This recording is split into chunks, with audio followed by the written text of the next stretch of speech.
The problem with the numbers, though, is that they're very, very skewed for the mere fact that if this has been going around for months, right, from the time of the outbreak, originally in China, and with people traveling to different countries and like going to Italy, the US, and we'll kind of get more into Italy later in terms of why you have to be very careful when trying to compare Italy to other nations. We'll get into that later. But essentially, if far more people have it than what we realize, and it's simply the fact that they're either asymptomatic or they already maybe had minor symptoms and they just thought it was maybe the cold or the flu, so they just stayed home and they kicked to the curb. Right. If far more people have it, and we compare that number to the number of just confirmed cases, because keep in mind, to be tested, and granted, there's exceptions to this, right? Like, they've got athletes and famous people getting tested, even if they're not showing certain symptoms or if they're around somebody. But usually the way you get tested is you have to have a certain amount of symptoms to even be tested in the first place. Right. And we understand that for people that have more severe symptoms, it's probably going to be more deadly to them anyway, right? So you have to look at that. But if we take into account the fact that, okay, let's just say based upon like the Oxford model, some things that we're talking about, that based upon when the outbreak probably started here, that if there's about 6.1 million people by March 9th who already had it, it means the mortality rate is far lower. It's basically looking at the difference between 10 people out of 100, out of a group of 100, 10 people dying versus 10 people dying out of a group of 1,000. Right. That greatly changes the mortality rate. And essentially, now, just as a caveat, not to cut you off, but yeah, just so everybody understands, we're not saying that those are acceptable numbers. No, not at all. In no way are we trying to diminish the tragedy and loss that those people and those families are going through. Yes. In no way are we trying to state that. Not at all. And that's actually a problem that I have is that with the purpose of us stating the data and stuff like that, or trying to figure out more data, is simply this. As unfortunate as it is, this is the reality of the world we live in. Mm-hmm. If we knew today that only 1,000 people in our nation would die from this, we would not shut down. No. You can think that's right or wrong, but if we knew 5,000 people, we would not shut down. Yeah, we wouldn't shut down because more people die from that, from car accidents, the flu, all kinds of things. Over 3,000 people die from car accidents every day in America. Yeah, we simply wouldn't. And it's simply the matter of, like, when you look at it from a systematic perspective, they're going to look at what's best for the majority versus the minority, right? Yeah. So once again, and let me be clear, like the Oxford model and all the data that's coming out right now, that's the best. That's the thing. We don't know. So if you choose to lean on the model that shows, hey, we could potentially be saving millions of people, that's okay. But at the same time, you can't demonize people who are looking at these other models that are suggesting, well, it might not be, the mortality rate might not even be that high to begin with because it's not taking into account the amount of people who probably have it. Yeah. And to answer your question about like if it's very contagious and deadly, it's like, okay, so in terms of deadliness, like that's just like, okay, like can it kill people, right? And we know that. But as far as like, is it worse? Like, well, if it's extremely contagious, right? And that's the one thing we can confirm. We don't know how many more people have it outside the ones who've been tested, but we know there's way more people who have it than what's been tested. Because if it's not the case, then it's not as contagious as what the research has shown. And what the research has shown us is that it's very contagious. And that's the thing, it's more contagious than the flu. Okay. So, and in the flu, just so everybody knows, and this is fact, you can look it up. I'm not just spewing shit, but I'm Marcellus knows this. I research everything I talk about. I try to as much as I can, and I really, really do. And then I normally, when I don't understand what I'm researching, I reach out to either him or if it's supplements, I reach out to Robert, stuff like that. So, but 3 to 11% of the U.S. population gets the flu every year. Okay, that is a very true number. It's anywhere from 3 to 11%. So if it's more contagious than the flu, that means at least 3% of people got it. 3% of the American population is 10 million people. Right. You know, so if you just start as the factor of the number of cases and then extrapolate down, it's an issue. You know. Right. And that's why, even though, like I said, even though right now we're already in shutdown, that's already done, and we're talking about what we're going to do next. The reality is, we will not know if the shutdown was the correct move or not. Probably not ever, but until getting ready. Because right now, here's what's going to happen. With the way a lot of numbers are trending, where it's looking like the original predictions of how many lives are going to be lost are now lower. A lot of people are saying, oh, well, they're lower because of us doing like the shutdowns and stuff like that.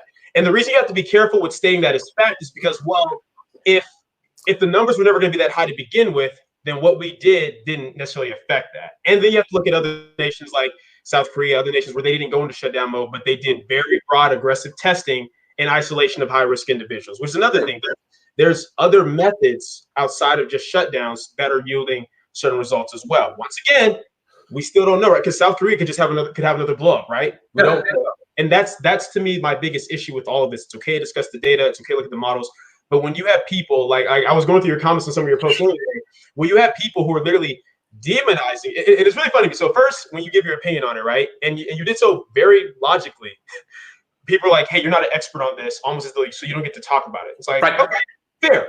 So then you bring in actual experts, actual experts, and now they're saying, oh, well, you're biased towards this. When in actuality, if we look at it more objectively, you have a bias towards the first bit of information that came out to you, right? Showing that these huge projections of numbers. But if we know that those numbers don't take into account the amount of people who are probably infected and haven't been tested, and we know that there is that group, then if anything, you're being more biased towards that because these other models are at least trying to take that into consideration.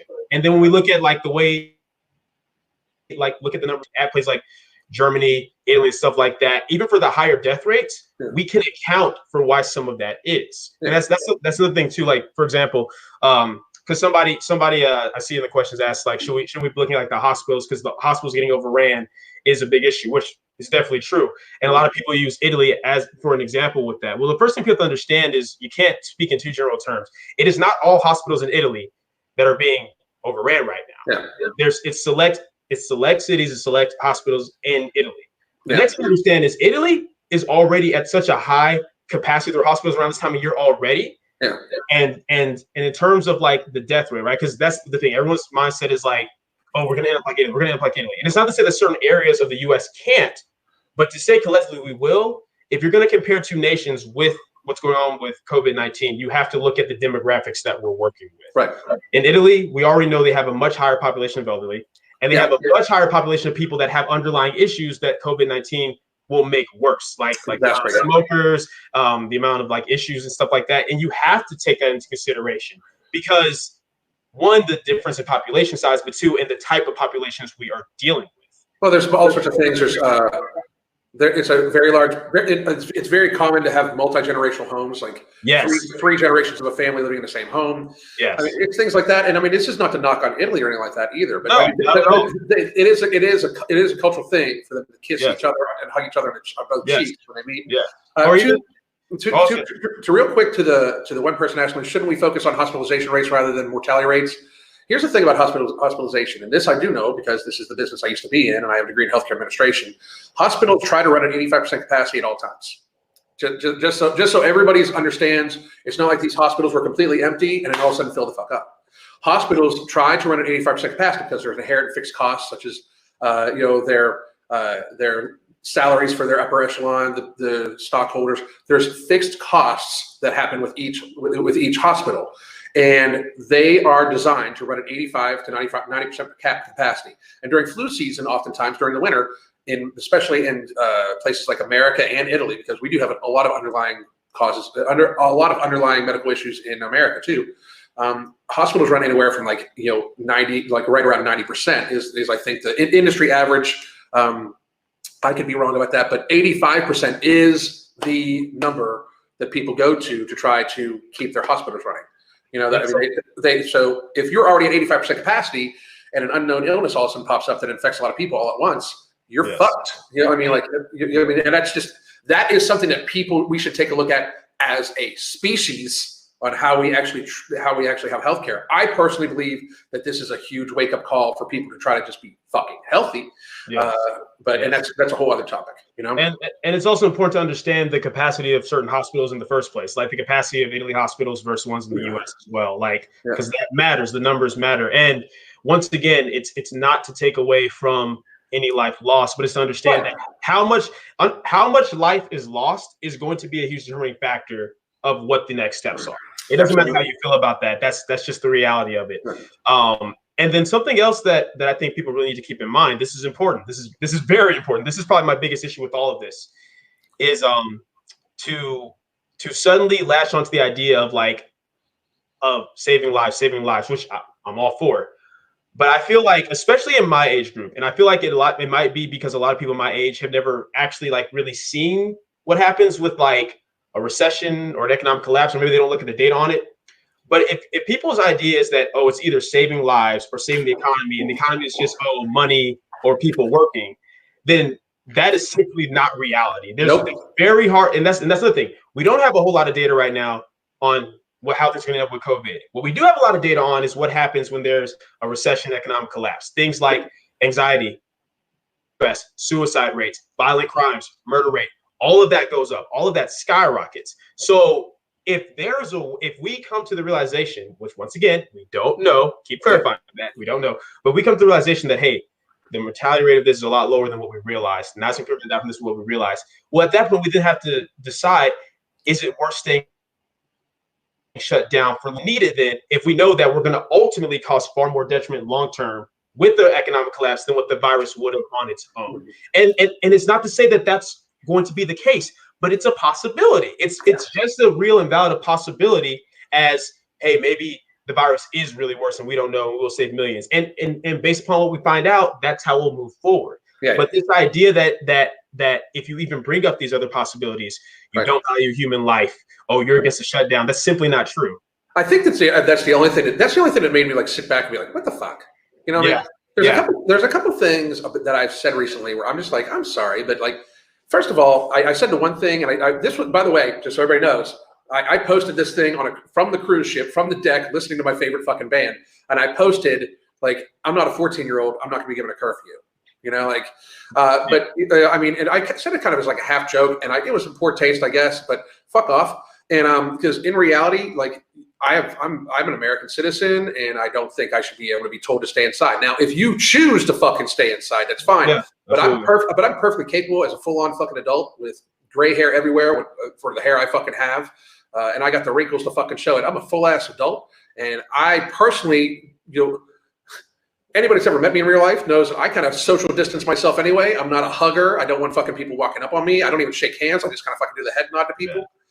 Because again, just in case any of you are wondering, I do have compromised immune system people and elderly people in my life that I want to fucking protect. So I don't even want to catch a fucking cold even during the summer and give it to them, because I have people that have respiratory issues in my family, and that's just fucking reality, you know. Like, but I also just think that people understand. Here, everybody's all toting the fucking line right now. Everybody's like, yeah, social distancing, do your part. If you go out and you're in groups of more than 2 people, you're killing people and shit like that. Well, first of all, I implore all of you to think about how many people you may have killed then if you had, if you didn't observe these universal precautions during flu season years past, because you could have spread it to somebody and that person could have spread it to their grandma and you could have killed them. So people need to fucking sit their high horse moral justice shit the fuck down, because we should have been observing very, very serious kind of social distancing and stuff like that as a whole. Anyway, there's a lot of virtue signaling going on. Absolutely. Because it's like, people have to be consistent. That's the thing. If to me, it's not there's anything wrong with valuing life, but to me, it's very odd and hypocritical to value the life of those who might die from corona so much more than the lives of other issues, only because the media keeps putting it in your face. But once again, I expect that result because right now the media is being hyper focused on that. So